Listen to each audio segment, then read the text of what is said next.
Bonjour à toutes et à tous, soyez les bienvenus sur Foot Normand, c'est un véritable plaisir de vous retrouver, immense fierté de lancer en grande pompe la 4e saison déjà du débrief sur Foot Normand. On est extrêmement fiers de revenir pour une nouvelle cuvée de football. La saison 2024-2025 s'annonce absolument extraordinaire. Il y aura beaucoup de choses à vous raconter avec l'éclatement du National 3 à travers différentes zones de la France. On y reviendra la semaine prochaine puisque cet épisode, je m'arrête tout de suite, n'est évidemment pas un débrief à proprement dit. On commencera la vraie formule National 2, National 3 la semaine prochaine, mais on ne pouvait pas passer à côté de la rentrée des classes pour nos pensionnaires de National 2. Voici donc l'épisode 0 qui sera consacré à la première journée de National 2 pour nos 3 représentants normands, l'US Avranches, l'US Granville, l'AS Villers promu pour la première fois de son histoire. Je vous propose tout de suite de vous laisser entre les mains expertes de Thomas Bez, toujours au rendez-vous, qui va vous raconter ce qui s'est passé pour la rentrée des classes et la première journée de National 2 de nos représentants.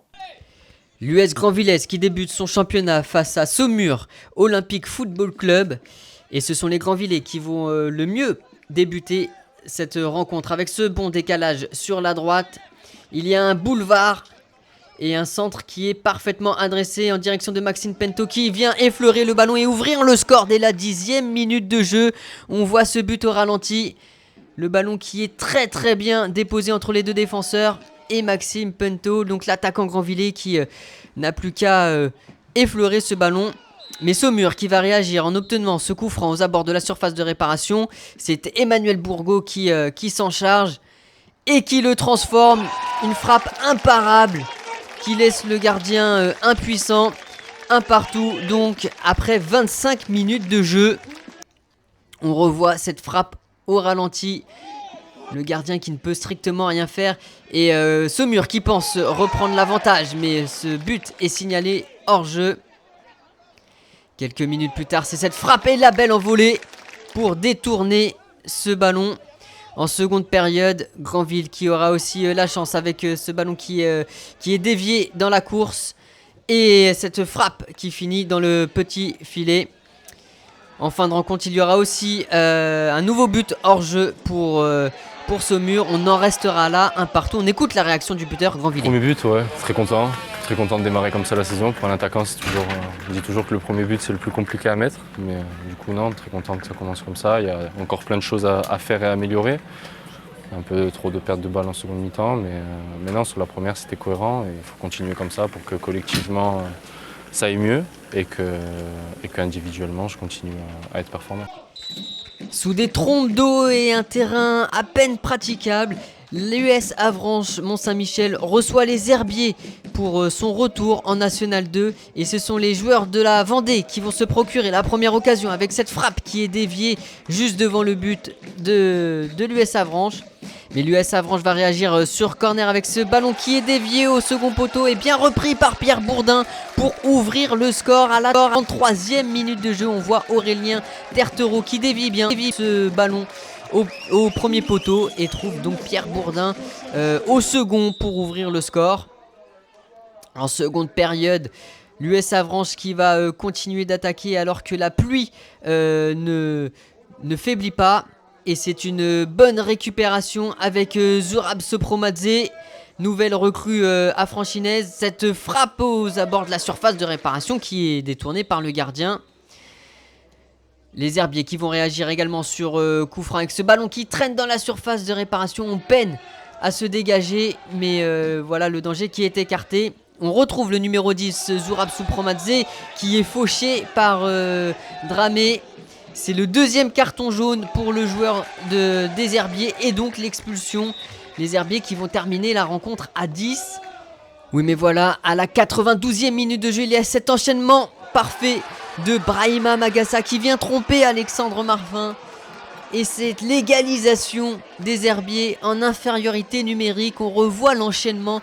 Ce ballon qui semble être dévié et en tout cas freiné par la pluie vient prendre le gardien à contre-pied. Score final donc entre les deux équipes, un partout. L'AS Villers-Houlgate qui débute son championnat par un match à l'extérieur dans le nord de la France à Vasquéal. C'est le premier match de l'histoire du club en National 2 après son titre de champion de N3 Normandie la saison passée. Et les hommes de Bruno Luzi qui vont parfaitement débuter la rencontre avec Amadou Diallo qui est lancé côté gauche. La petite talonnade pour Marius Michel est parfaite. Marius Michel qui va redonner le ballon d'un centre millimétré pour Diallo qui ouvre le score à la 12e minute de jeu. L'attaquant de l'AS Villers qui reprend ce centre parfait du numéro 3. On va revoir tout ça au ralenti. Le centre est millimétré et la reprise devant le gardien qui ne laisse aucune chance à Vasquéal. 1-0 pour Villers.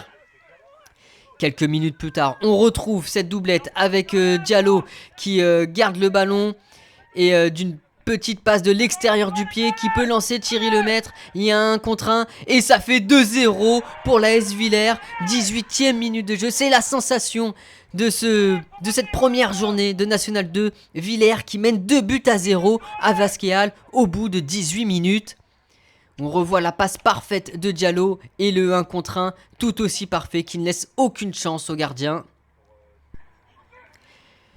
La défense de Villers est vigilante à l'image de Gaëtan Boiroux sur cette action. La parade est parfaite. En seconde période, Villers qui ne baisse pas le pied et qui va pouvoir se procurer une nouvelle occasion. Mais cette frappe vient finir dans le petit filet. Vasquéal qui va continuer d'attaquer avec ce nouveau centre-tir repoussé par Boiroux. Villers qui va se procurer une nouvelle occasion sur coup franc. Mais ça n'inquiétera pas le gardien. Il y aura peut-être une dernière opportunité pour les locaux. Le ballon qui est dégagé. Est-ce que le danger va revenir pour une dernière opportunité? Un centre qui une nouvelle fois repoussé. Et monsieur l'arbitre met un terme à cette rencontre. Victoire 2-0 de l'AS Villers. Merci Thomas pour ces images. Il s'est déjà donc passé beaucoup de choses lors de cette première journée de National 2. Ce que je vous propose, c'est de faire un petit récapitulatif des résultats dans les deux groupes de National 2 qui nous intéressent, voir les conséquences au classement, assez limpide, hein. Les gagnants sont en haut, les perdants sont en bas. Projection également sur la future journée de National 2. Évidemment, le programme de la première journée de National 3 qui se déroulera également la semaine prochaine. L'US Avranches n'a pas pu faire mieux que le score de 1-1 face aux Herbiers en ouverture de ce championnat, tout comme l'US Granville en déplacement à Saumur. Bourges remporte son premier match 4-2 face au Poiré-sur-Vie et match prolifique entre Châteaubriand et l'US Saint-Malo, 3-3, pas de vainqueur. On va voir au classement ce que ça donne. Après une première journée, c'est Bourges qui prend les commandes de ce groupe B en National 2, l'US Avranches et l'US Granville, 9e et 10e après leur match nul. Du côté du groupe C, l'AS Villers-Houlgat réussit son entrée en matière.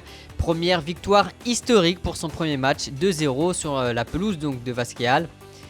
Aubervilliers, Épinal, Bobigny également vainqueur, tout comme Furiani face à Thionville ou Chantilly face à Biessem. Et c'est l'AS Villers-Houlgat qui, ce lundi matin, pointe en tête de ce classement du groupe C donc. On va voir très rapidement le calendrier avec déjà un choc la semaine prochaine entre l'US Granville qui reçoit l'US Avranches. Et on le rappelle, c'est un championnat qui se joue à 15 pour l'instant avec les Chamois Niortais qui sont relégués administrativement. Le Poiré-sur-Vie donc ne jouera pas le week-end prochain. Dans le groupe C, l'AS Villers reçoit l'US Chantilly pour son premier match à domicile en National 2. Il y aura de nombreux duels. Également l'AS Beauvaisoise qui recevra Aubervilliers ou encore Thionville face à Chambly. C'est aussi la rentrée du National 3 la semaine prochaine avec le groupe C, le FC Saint-Lô qui reçoit Ergué-Gabéric, l'AF Virois qui se déplacera à Cesson, tandis que le FC Flers recevra la réserve du FC Lorient. Et dans le groupe D, il y a déjà un choc, un derby 100% normand avec l'ASPTT Caen qui recevra le SUDIF Cabourg, tandis que le SM Caen se déplacera en Corse à l'AC Ajaccio. Grand Quevilly, promu cette saison, se déplacera à Bretigny. L'US Alençon recevra Bastia, la réserve de Bastia. L'AG Caen Football se déplacera à Chatou, un club bien connu puisque dans le même groupe la saison dernière. Et Wassel recevra Saint-Ouen-l'Aumône. Dans le groupe E, le FC Dieppe, seul club normand, se déplacera à Croix FIC. On retrouvera dans ce groupe de nombreuses réserves d'équipes bien connues comme le LOSC, le RC Lens, le Stade de Reims ou encore Valenciennes.